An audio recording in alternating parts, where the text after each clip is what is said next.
삼국시대 언어전쟁과 신라의 승리. 기원 후 1세기부터 7세기까지 한반도는 단일한 언어의 땅이 아니었다. 고구려의 웅장한 산성에서 울려 퍼지는 말소리, 백제. 궁궐의 우아한 대화, 그리고 신라 금관의 나라에서 들리는 신비로운 언어들이 각각 다른 선율로 하늘을 향해 울려 퍼졌다. 이는 단순한 방언의 차이가 아니었다. 마치 서로 다른 민족이 만나 각자의 고유한 영혼을 언어로 표현하는 것과 같았다. 현대의 언어학자들이 발굴해낸 놀라운 사실은 이러한 언어적 다양성이 우연이 아니라는 점이다. 고구려어와 백제어는 북방의 웅대한 대륙성을 품고 있었고, 신라어는 남방의 섬세하고도 강인한 해양성을 간직하고 있었다. 이 세 언어는 각각 다른 문화권과의 교류를 통해 독특한 발전을 이루어냈다.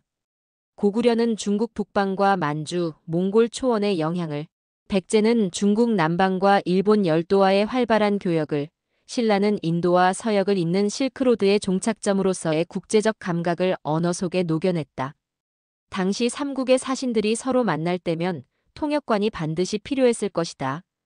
고구려 사신이 신라 왕궁에 도착했을 때 그들의 말은 신라인들에게는 마치 북방 초원에서 불어오는 바람처럼 낯설게 들렸을 것이다. 반대로 신라의 화랑들이 고구려나 백제를 방문했을 때 그들의 정교하고 세련된 언어 표현은 북방의 웅장함에 익숙한 이들에게는 새로운 경이로움을 선사했을 것이다. 이러한 언어적 다양성은 삼국시대 한반도가 얼마나 역동적이고 창조적인 문화적 용광로였는지를 보여주는 생생한 증거다. 압록강과 한강 유역에서 울려 퍼진 고구려와 백제의 언어는 놀랍도록 유사한 뿌리를 공유하고 있었다. 마치 같은 어머니에게서 태어난 형제처럼 두 언어는 북방 유라시아 대륙의 광활함을 품은 공통된 언어적 DNA를 간직하고 있었다. 이는 단순한 우연의 일치가 아니라 두 민족이 공유한 깊은 역사적 연원을 보여주는 결정적 증거였다. 고구려어에서 발견되는 압록, 비류, 졸봉 같은 지명들은 알타이어족과 퉁구스어족의 흔적을 강하게 드러낸다. 이러한 언어적 특징은 고구려 민족이 시베리아와 만주 대륙에서 남하하면서 가져온 북방, 기마 민족의 웅장한 언어적 전통을 계승하고 있음을 보여준다.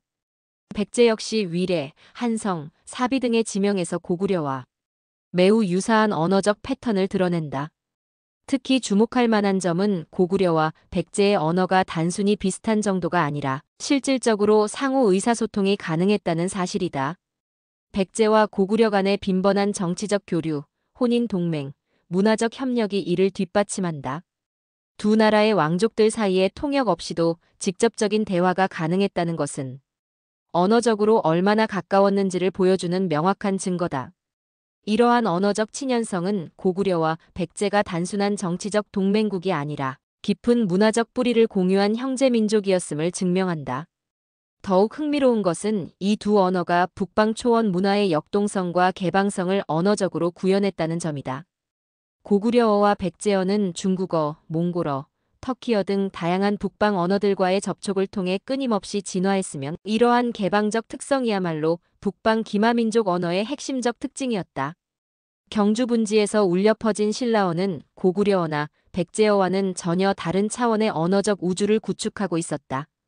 마치 금관총에서 출토된 황금관처럼 화려하면서도 정교한 이 언어는 한반도 남동부의 독특한 지리적 환경과 문화적 전통이 빚어낸 언어학적 걸작이었다. 가라, 사벌, 비사벌, 금관가야 같은 지명들에서 드러나는 신라어의 특징은 북방 언어들과는 완전히 다른 언어 계통을 암시한다. 신라어의 가장 놀라운 특징은 그 정교함과 체계성이다. 후대의 이두문과 향가로 발전하게 될 신라의 문자 체계는 이미 삼국시대부터 고도로 발달된 언어적 사고력을 바탕으로 하고 있었다. 특히 신라의 향가에서 볼 수 있는 복잡하고 섬세한 언어적 표현력은 당시 동아시아 어떤 언어보다도 뛰어난 서정성과 철학적 깊이를 보여준다. 이는 신라어가 단순한 의사소통 도구를 넘어서 고도의 정신문화를 표현할 수 있는 성숙한 언어체계였음을 증명한다. 더욱 주목할 만한 점은 신라어가 해양 문화의 특성을 깊이 간직하고 있다는 사실이다.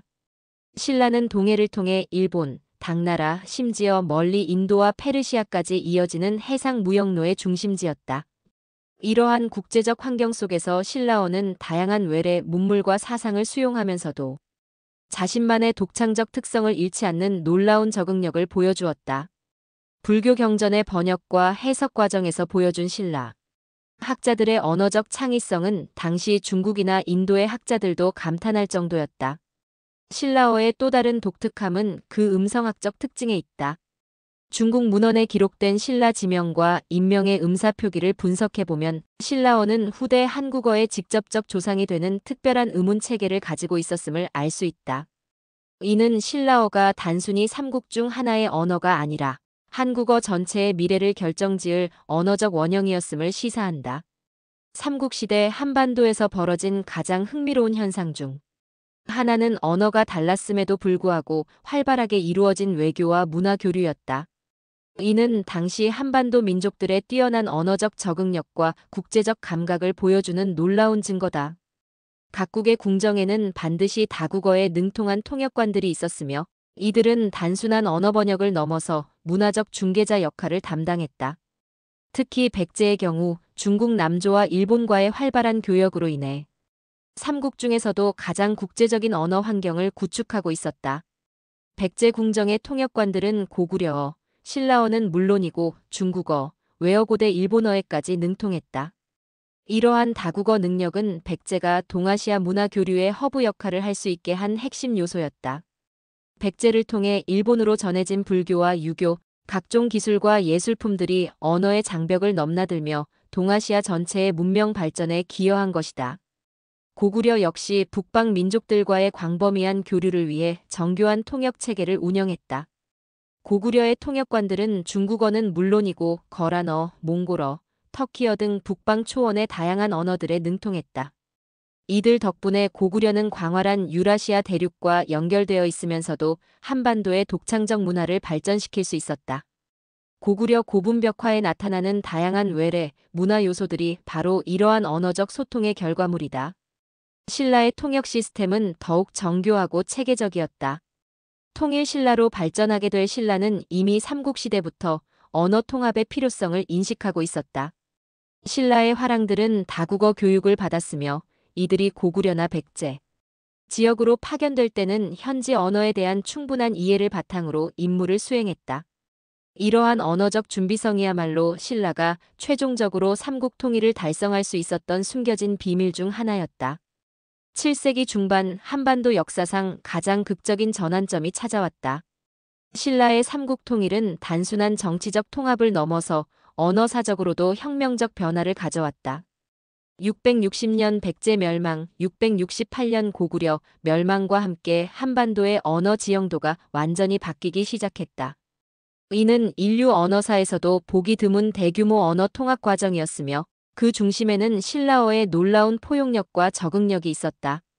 통일 과정에서 신라가 보여준 언어 정책의 지혜는 오늘날 봐도 감탄스럽다. 신라는 정복지의 언어를 무조건 억압하거나 말살하려 하지 않았다. 대신 고구려어와 백제어의 우수한 요소들을 신라어 체계 안으로 흡수하는 포용적 접근법을 택했다. 이러한 관용적 언어 정책 덕분에 통일 과정에서 발생할 수 있었던 문화적 반발과 갈등을 최소화할 수 있었으면 동시에 신라어 자체도 더욱 풍부하고 다채로운 언어로 발전할 수 있었다. 특히 주목할 만한 점은 신라가 고구려와 백제의 지배층들을 적극적으로 신라 관료제에 편입시키면서 이들의 언어적 전통도 함께 받아들였다는 사실이다. 고구려 출신의 연개소문 가문, 백제 출신의 귀족들이 신라 조정에서 활동하면서 자연스럽게 언어적 융합이 이루어졌다. 이는 강제적 동화가 아닌 자발적 통합이었으며 그 결과 통일 신라의 언어는 삼국의 언어적 장점들이 조화롭게 어우러진 새로운 차원의 언어로 거듭났다. 이 과정에서 나타난 가장 놀라운 현상은 신라어가 단순히 지배 언어의 역할에 머무르지 않고 피정복 지역의 언어들과 창조적 융합을 통해 새로운 언어적 가능성을 열어갔다는 점이다. 통일 직후부터 나타나기 시작한 이두문과 향가의 발달은 이러한 언어적 융합의 결과물이었다. 고구려의 웅장함, 백제의 우아함, 신라의 정교함이 하나로 어우러진 이 새로운 언어 체계는 후대 중세 한국어의 탄생을 예고하는 혁명적 변화였다. 통일 신라 이후부터 시작된 언어 통합 과정은 한국어사에서 가장 중요한 전환점이었다. 신라어가 한반도 전체의 표준어로 자리 잡으면서 오늘날까지 이어지는 한국어의 기본 골격이 형성되기 시작했다. 이는 단순한 언어의 승리가 아니라 신라 민족의 뛰어난 언어적 창조력과 문화적 포용력이 만들어낸 역사적 기적이었다. 신라어에서 중세 한국어로 다시 현대 한국어로 이어지는 언어 발달 과정을 살펴보면 신라어의 근본적 특징들이 얼마나 견고하고 생명력이 강한지를 확인할 수 있다. 특히 한국어의 독특한 경어법 체계, 정교한 어미 변화, 섬세한 감정 표현 등은 모두 신라어에서 그 원형을 찾을 수 있다. 이러한 언어적 연속성은 한국 민족의 정체성이 얼마나 깊은 뿌리를 가지고 있는지를 보여주는 감동적인 증거다. 더욱 놀라운 것은 신라어가 단순히 생존에 그치지 않고 후대로 갈수록 더욱 풍부하고 정교한 언어로 발전했다는 점이다. 고려시대의 가요문학, 조선시대의 한글 창제, 현대의 한류까지 신라어의 DNA는 시대를 거쳐 끊임없이 진화하며 세계인들을 매혹시키고 있다. 특히 세종대왕의 한글 창제는 신라어가 가진 음성학적 특징을 과학적으로 분석하여 세계에서 가장 우수한 표음 문자를 만들어낸 위대한 업적이었다. 현대 한국어가 세계 언어학계에서 주목받는 이유 중 하나는 바로 이러한 신라어적 전통 때문이다. 한국어의 정교한 문법 체계, 풍부한 어휘력, 섬세한 뉘앙스 표현 능력은 모두 신라어에서 시작된 장구한 언어 발달의 결실이다. 이는 단순히 언어학적 성취를 넘어서 한국 민족이 얼마나 높은 수준의 정신문화를 발달시켜 왔는지를 보여주는 자랑스러운 유산이다. 비록 고구려어와 백제어는 역사의 무대에서 사라졌지만 이들의 흔적은 현대 한국어 곳곳에 살아 숨쉬고 있다. 마치 땅속 깊이 묻힌 보석처럼 고구려와 백제의 언어적 유산들이 오늘날 한국어 속에서 다시 발견되고 있는 것이다. 이러한 발견은 한국어의 뿌리가 얼마나 깊고 다채로운지를 보여주는 감동적인 증거다. 가장 확실한 증거는 지명에서 발견된다. 서울의 한강, 평양의 대동강, 압록강, 두만강 등 한반도의 주요 하천명들은 대부분 고구려어에서 유래되었다. 구리, 가평, 포청 같은 경기도 지명들도 고구려어의 흔적을 간직하고 있다. 백제어 역시 이리 현재의 익산, 부여, 서천 등의 지명으로 그 명맥을 이어가고 있다. 이러한 지명들은 단순한 명칭이 아니라 고구려와 백제 민족들이 이 땅에서 살아가며 만들어낸 삶의 흔적이자 문화적 유산이다. 더욱 흥미로운 발견은 현대 한국어의 일상 어휘 속에서도 고구려 백제어의 흔적을 찾을 수 있다는 점이다. 언어학자들의 연구에 따르면 한국어의 기초 어휘 중 상당수가 고구려어나 백제어에서 유래되었을 가능성이 높다. 특히 자연현상이나 지리적 특징을 나타내는 어휘들에서 이러한 흔적이 강하게 나타난다. 이는 고구려와 백제의 언어가 완전히 사라진 것이 아니라 신라어와 융합하여 현대 한국어의 풍부함에 기여하고 있음을 의미한다. 최근 북한과 중국 동북 지역에서 발견되는 고구려 관련 유적과 금성문들은 고구려어 연구에 새로운 전기를 마련하고 있다. 이들 자료를 통해 고구려어의 실체가 점차 밝혀지고 있으며 놀랍게도 고구려어는 단순한 지방 언어가 아니라 고도로 발달된 문명 언어였음이 확인되고 있다. 이는 고구려가 단순한 군사 강국이 아니라 높은 수준의 문화를 가진 선진 문명국이었음을 증명하는 중요한 증거다. 일본어와의 관련성을 제기하는 일부 연구들도 주목할 만하다. 고구려어의 일부 어휘나 문법적 특징이 고대 일본어와 유사점을 보인다는 연구 결과들은 고구려가 고대 동아시아 문화 교류에서 얼마나 중요한 역할을 했는지를 시사한다. 이는 고구려어가 단순히 한반도에 국한된 언어가 아니라 동아시아 전체의 언어 발달에 영향을 미친 국제적 언어였을 가능성을 제기한다. 삼국시대 언어들의 이야기는 단순한 과거의 기록이 아니라 현재와 미래의 한국어에 대한 깊은 통찰을 제공한다. 고구려의 웅장함, 백제의 우아함, 신라의 정교함이 어우러져 탄생한 한국어는 오늘날 세계에서 가장 주목받는 언어 중 하나가 되었다. 이는 우연이 아니라 1000년이 넘는 긴 세월 동안 축적된 언어적 창조력과 문화적 역동성의 결과다. 현재 전 세계적으로 확산되고 있는 한류의 근본적 힘은 바로 이러한 언어적 다양성과 풍부함에 있다. K-팝, K-드라마, K-문학이 세계인들의 마음을 사로잡는 이유는 한국어가 가진 섬세하고도 역동적인 표현력 때문이다. 이는 신라어의 정교함, 고구려어의 웅장함, 백제어의 우아함이 하나로 융합되어 만들어낸 독특한 언어적 매력이다.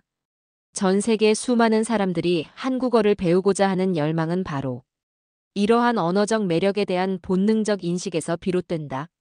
더욱 중요한 것은 한국어가 여전히 진화하고 있다는 점이다. 디지털 시대의 새로운 표현 방식들, 인터넷과 SNS에서 창조되는 신조어들, 젊은 세대가 만들어내는 창의적 언어 사용법들은 모두 삼국시대부터 이어져 온 언어적 창조 정신의 현대적 발현이다. 한국어는 전통을 보존하면서도 끊임없이 혁신하는 살아있는 언어로서 미래에도 계속해서 세계 언어 문화의 새로운 활력을 불어넣을 것이다. 이러한 관점에서 볼 때 삼국시대의 언어적 다양성은 오늘날 한국어의 가장 큰 자산이다. 만약 당시에 하나의 언어만 존재했다면 현재의 한국어는 이토록 풍부하고 다채로운 표현력을 가질 수 없었을 것이다. 고구려어와 백제어가 신라어와 만나 융합한 그 역사적 순간이야말로 한국 민족의 언어적 DNA가 완성된 기적의 시간이었다. 결국 삼국시대 언어의 역사는 분열과 통합, 갈등과 화합의 변증법적 과정을 통해 더욱 완성된 언어 문화를 창조해낸 위대한 서사시다.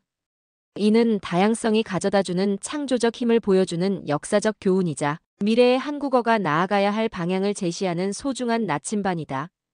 고구려의 기상, 백제의 품격, 신라의 지혜가 하나로 어우러진 한국어는 앞으로도 세계 문명사에 길이 남을 언어적 유산으로 그 가치를 발휘해 나갈 것이다.